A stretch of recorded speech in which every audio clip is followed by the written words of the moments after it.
Hello everyone, and welcome to my Days of Our Lives official. I hope everyone is having a wonderful day. Before we begin, please hit the subscribe button and give this video a thumbs up. JJ interrupted Chad as he was canceling all of his meetings over the phone, asking if he had heard anything new. JJ stated that they had to locate Kat since EJ had let her go. Cease the search team. Kat said, "I'm here, coming out from behind the drapes." JJ informed Kat that Chad didn't want to interact with her and that she was showing signs of nerves. JJ's tirade was cut short by Chad, who explained that Kat was present because he had invited her to be. Chad acknowledged that he persuaded EJ to drop the allegations. JJ said, "Chad, don't tell me you're falling for this sob story about Weston." Kat informed JJ how Weston had her mother and insisted it wasn't a sob story. "It was going to be orphans for my niece and nephew." JJ lost his temper. JJ said they had no reason to trust Kat when she claimed she had no information that Mark was planning to try to kill Chad. "What's the point of lying now?" Kat inquired. Although she was appalled, she assumed Mark was in a bad situation. JJ informed her, "You were prepared to harm a member of my family in order to save a member of yours." "She was no better than Clyde," he said. JJ explained to Kat how his mother became addicted to painkillers after losing Abigail. JJ was furious that Chad and his parents had to go through the heartbreak of losing Abigail again. Though she didn't believe she had an option, Kat admitted that she did think about his family frequently. Admire Days, B&B, General Hospital, or other soap operas. Participate in the discussion on our SC boards. To interact with fans and start a conversation right away, click here. JJ didn't want to hear Chad's explanation of why he needed Kat protected. Kat seemed to be playing Chad once more, in his opinion. According to JJ, Kat most likely suggested to Clyde that they exchange her for Abigail's body. JJ had every right to be unhappy, according to Chad, but he needed to have faith that Chad was acting appropriately. Chad yelled that although he hated Kat, he wasn't giving her to Clyde to murder. "So, what? You intend to use her as bait?" JJ inquired. "Exactly," answered Chad. After everything she'd done, Kat stated she was fine with Chad using her to get Clyde out in the open. Chad informed JJ that although Julie was aware of the truth, he was unable to disclose it to anyone. JJ said, "I'm sorry, but I can't do that." Though he wasn't thinking clearly, JJ stated that he would attribute it to everything Chad had been through. Before hurriedly leaving, JJ declared, "I can't even stay in the same room as this lying, disgusting bitch." Sophia appeared at Tate's door, surprising him. She questioned whether he had another partner in mind.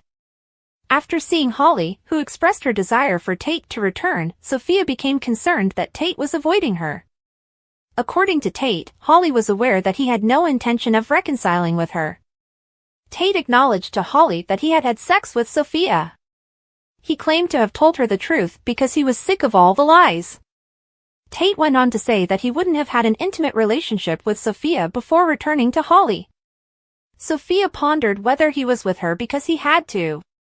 Tate said that he just wanted Sophia when she told him that she didn't want to be with him if he still harbored feelings for Holly. After kissing her, Tate asked whether it was clear that all he wanted was to be with her. She had gotten into her head, Sophia claimed. She expressed to Tate how much she missed him and her desire to visit his room to express her feelings. Tate made the mistake of calling her Holly after they went to bed and started making love. Holly and Aaron took a seat in the square. He informed her that he and Felicity were unsure of what they would do without Mark once he was arrested for attempting to kill Chad. Holly told Aaron that although she didn't know why Mark was in Paris, she had seen him there. Aaron was questioned by Holly regarding fake Abigail. She didn't see how she and Mark were related, or why he would collaborate with her. Aaron acknowledged that his sister, Kat, underwent plastic surgery following their parents' collision. Holly described to Aaron how she assisted in exposing Kat's deception of Abigail in Paris. Holly was baffled by his brothers' and sister's actions. According to Aaron, Kat and Mark were attempting to save their mother. Holly remarked, "I assumed your mother had passed away." "I did, too," Aaron concurred. According to Aaron, his mother was being held captive by Weston despite having survived the accident. They bemoaned Weston's murder of Abigail, and Aaron revealed that Clyde had also vowed to kill his mother.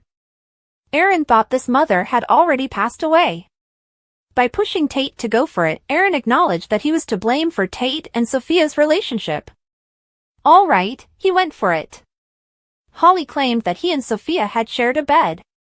Astonished, Aaron pleaded with Holly not to despise him.